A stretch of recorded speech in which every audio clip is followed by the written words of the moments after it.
We have breaking news of a sort. Mitt Romney has just landed in Utah, and boy, is he glad to be back in the friendly confines of Deer Valley, especially after waking up today and finding this front-page story in the Washington Post. It appears that, in addition to taking away the jobs of American workers, Mr. Romney's private equity firm Bain also played a pioneering role in shipping them overseas. Of course, the Romney campaign is now disputing the story, arguing the semantics of outsourcing versus offshoring. However, it's still downright awkward in view of the big party Mr. Romney is throwing for big donors this weekend at Deer Valley.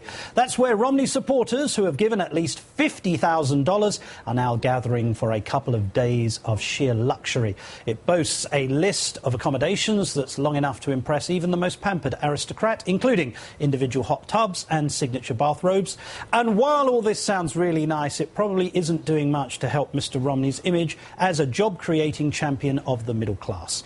So let's welcome back our panel, Karen Finney, Ken Vogel and Chris Hayes. Chris, the Romney family's connection to Deer Valley, as you know, runs deep because Tag Romney named his private equity firm Solomir. He was able to establish that with a huge tranche of money from his mother and father. But I want to show you what Tag Romney says about how he achieved success in this life. And I think it's quite the revelation. Take a listen. You know, I've been lucky, and things have worked out for me, but, you know, I feel like a lot of it has been luck. Isn't that the central thesis of your book, which I happen to have read, which is that the idea of a meritocracy, and this young man setting up an investment firm with seedbed of $10 million, it all came from his parents. Right. I mean, I admire the fact that he was honest about the fact that he is not some meritocratic success story. And that's in direct contradiction to his father, who's running for president. In an environment in which we all praise the meritocracy so much that everyone who succeeds has to construct for themselves a story of meritocratic triumph, even when it's preposterous. So Mitt Romney actually got up at a Republican primary debate and said, you know, I could have inherited the car company, but I walked away from that.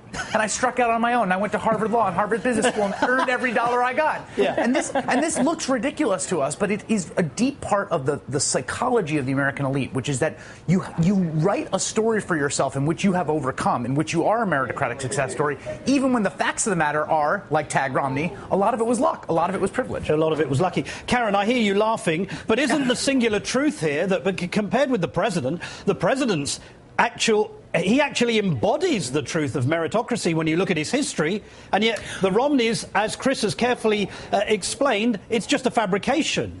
Well, you know, that Barack Obama, he's so out of touch being raised by a single mom and having to work his way through college, whatever. He doesn't understand, right, about outsourcing jobs. I mean, come on.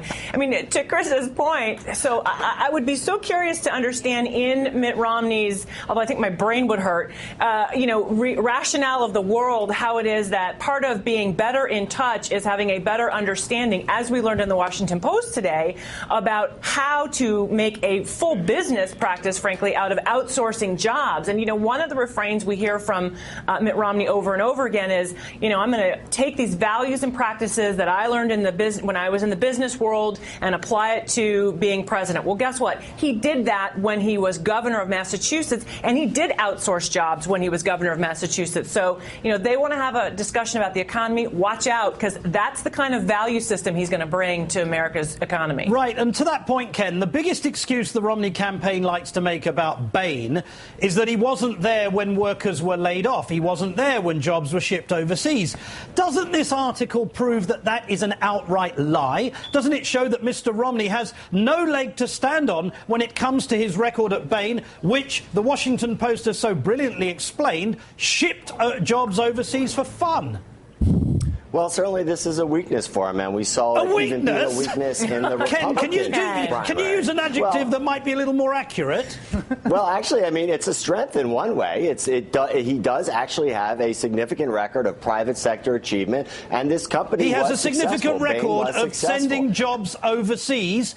Clearly, that is the way in which it could be a weakness, and Democrats are seeking to use it that way. Frankly, it was actually surprisingly a weakness in the Republican primary when Newt Gingrich really seized on it, and the super PAC supporting Newt Gingrich aired millions of dollars in ads hitting Mitt Romney, sort of framing him as a vulture capitalist who put profits over the needs of regular people in the South Carolina primary before that, and Mitt Romney lost that by a wide margin. I think that was a cautionary tale for the Romney campaign, and it was also sort of a blueprint for the Obama campaign to follow. They're following it now. The super PAC supporting President Obama is really going hard after Mitt Romney on this, and I think we can expect to see it more fueled by stories like this. Ken's right about the effectiveness of that attack in a Republican primary in South Carolina. Right. And he's also right in a certain degree, which is that Mitt Romney doesn't think there's anything wrong with outsourcing jobs. No. I mean, that's the whole point. It's not something that he would be embarrassed about. Or philosophically opposed to. Or philosophically opposed to. I mean, the point was that he was supposed to go in there, and with Bain, they were supposed to find ways of creating efficiency. If the efficiency was paying workers in China a tenth of what you're paying workers in Muncie, Indiana, or outside Pittsburgh, then that's what they were supposed to do. There is nothing from his worldview to defend about that. He understands the politics of it look terrible, but what he should do is he should be honest. He should be honest and defend the worldview that says that's a totally proper thing to do. And yet, Karen, this president has actually made it clear that he wants to introduce legislation that would penalize companies that ship jobs overseas. Well, that's exactly right. I mean, think about this. Here's the piece that Mitt Romney can't get away from, and this is why they tried to marginalize Bill Clinton, and this is why they are trying to fight back with everything they can on this Bain attack. The most potent argument is the voices and faces of the people, the ordinary Americans who look like, most people will look at these ads or look at those faces and say, that could be my neighbor, that could be me. The people who lost their jobs, that when Mitt Romney's company walked away and he had money in his pocket, or he, shipped jobs overseas, people lost everything. They lost their pensions, they lost their jobs, and those people look like everyday ordinary Americans. And then what do you see? You see Mitt Romney hobnobbing with the 1% at an elite resort in Utah. Wouldn't we all love to spend a part of our summer in a place like that? Actually, no.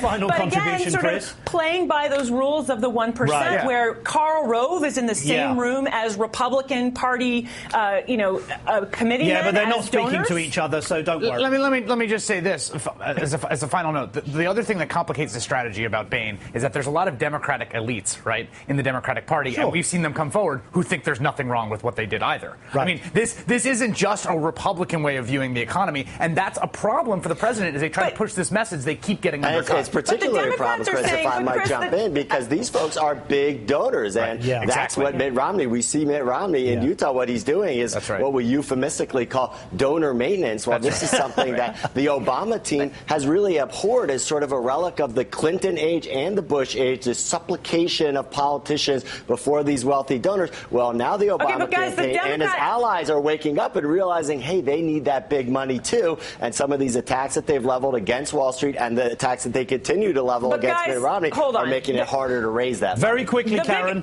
The biggest difference is not a single Democrat is trying to suggest that what they do at Bain is job creation. That's the big difference here. And that is the big difference. Our thanks to Chris Hayes, Karen Finney with the big difference, and Ken Vogel.